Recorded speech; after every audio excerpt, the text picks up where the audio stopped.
오늘의 본문은 제사장들을 향한 하나님의 책망을 전하고 있습니다.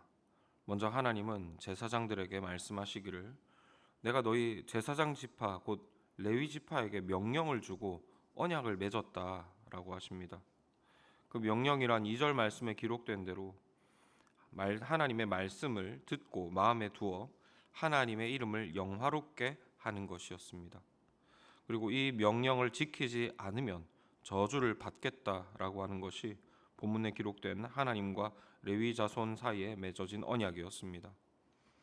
그리고 하나님께서 레위 지파와 제사장들에게 이 명령과 언약을 주셨던 이유는 우선은 4절 말씀처럼 당장 레위 지파 자신을 보호하는 것이었습니다. 그리고 그로 하여금 하나님을 경외하는 것, 이것이 1차적인 목적이었습니다. 그러나 이것은 이어지는 6절로 7절 말씀과 같이 하나님을 경외하는 이 제사장을 통하여서 이스라엘을 옳은 길로 인도하기 위함이기도 했습니다. 하나님은 제사장의 입술을 통해 사람들에게 진리의 법을 선포하며 많은 사람들을 옳은 길로 인도하여 율법을 지키게 하시고자 그를 자신의 사자로 삼으셨던 것입니다. 그러나 제사장들은 9절 말씀처럼 하나님 경외하기를 멈추고 사람들에게 어그러진 율법을 가르쳤습니다. 그리고 그 결과가 무엇이었는가 하면 어제 새벽 기도회 본문을 통해 살펴보았던 것처럼 하나님의 은혜를 망각하는 것이었습니다. 또 본문 9절 말씀에 기록된 제사장 스스로의 비참하여짐이기도 합니다. 하나님은 제사장을 지키심으로써 이스라엘 가운데 말씀을 선포하시고 이를 통해서 이스라엘이 제사장 나라로 이 만국 가운데 영광을 얻게 하려 하신 것입니다. 그러나 제사장은 스스로 하나님 경외하기를 포기하고 하나님의 말씀을 어그러뜨림으로써 자기 스스로도 초라하고 비참해졌습니다. 더 나아가 이스라엘까지도 그렇게 만들어 버렸습니다. 그런데 이 같은 구약시대 말기에 제사장들을 향한 하나님의 책망은 사실 정확하게 이 시대의 교회들이, 그리고 더 구체적으로는 목회자들이 귀 기울여 들어야 할 하나님의 메시지이기도 합니다. 물론 구약시대의 제사장이 지금의 목회자, 곧 목사 직분으로 이어지지는 않습니다. 구약의 제사장직과 현대의 목사 직분 사이에는 아주 큰 차이점이 있다는 것이죠. 그럼에도 제사장이 말씀을 증거하는 소명을 받았다는 측면에서 보면 오늘 본문이 말하고 있는 이 제사장의 역할은 제한적으로나마 지금의 목사와 직분이 겹친다라고 볼 수 있습니다. 하나님께서는 구약 시대의 제사장들을 통하여 이스라엘 가운데 말씀을 전하게 하셨고 이를 통해서 이스라엘을 지키게 하셨습니다. 이와 마찬가지 원리로 지금은 교회 목사들을 통해 영적 이스라엘 된 교회들에게 말씀을 전하게 하셨습니다. 그리고 이로써 교회들을 지키게 하셨습니다. 그런데 문제는 목사들이 말씀 증거의 소명을 망각해버리고 말씀 아닌 것을 전함으로써 교회를 세우려 하고 있다는 점입니다. 기독교 방송이나 유튜브에서 유명한 교회들의 그 유명한 설교들을 한 번쯤은 잠잠히 들어보셨으면 좋겠습니다. 안타깝게도 많은 경우 성경이 무엇을 이야기하고 있는가에 대하여 관심을 기울이지 않습니다. 그냥 자신이 하고 싶은 이야기를 하기 위하여 성경 말씀을 인용할 뿐입니다.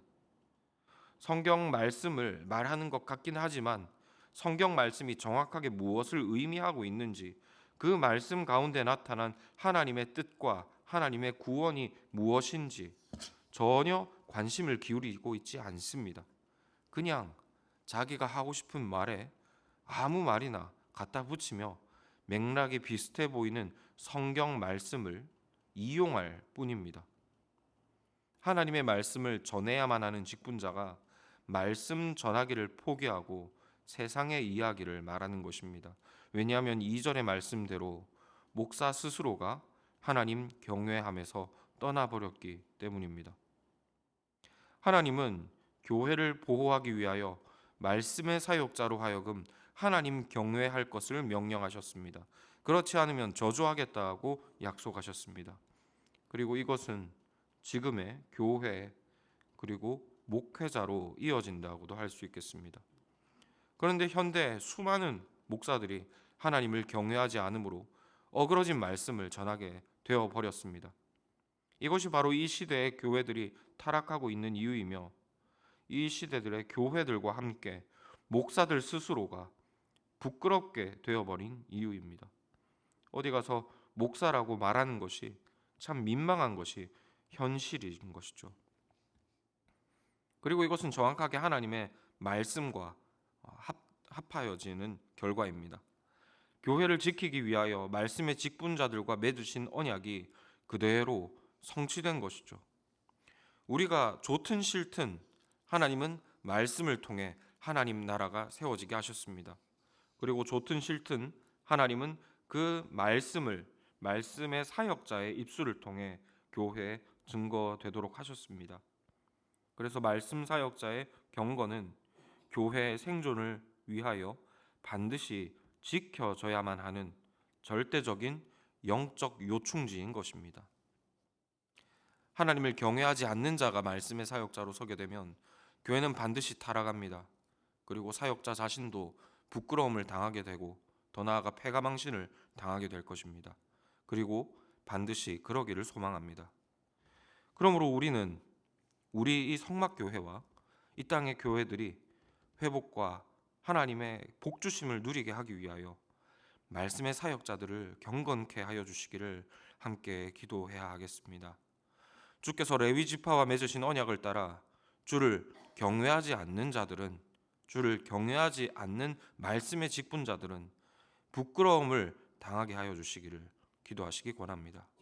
이로써 모든 말씀의 사역자들이 두렵고 떨림으로 경계함을 받아 하나님 경외함을 힘쓰게 하여 주시고 교회 앞에서 정말 두렵고 떨리는 마음으로 주의 말씀만을 순전히 증거하기를 애쓰게 하여 주시기를 함께 기도하시기 권합니다. 그리고 이 일에 이 성막교회가 쓰임 받는 교회가 되어 바른 말씀을 증거할 때 주께서 어떤 복을 교회 위에 쏟아 부어 주시는지를 이 교회가 이 땅 가운데 잘 증거하는 교회가 되게 하여 주시기를 함께 기도하기 원합니다.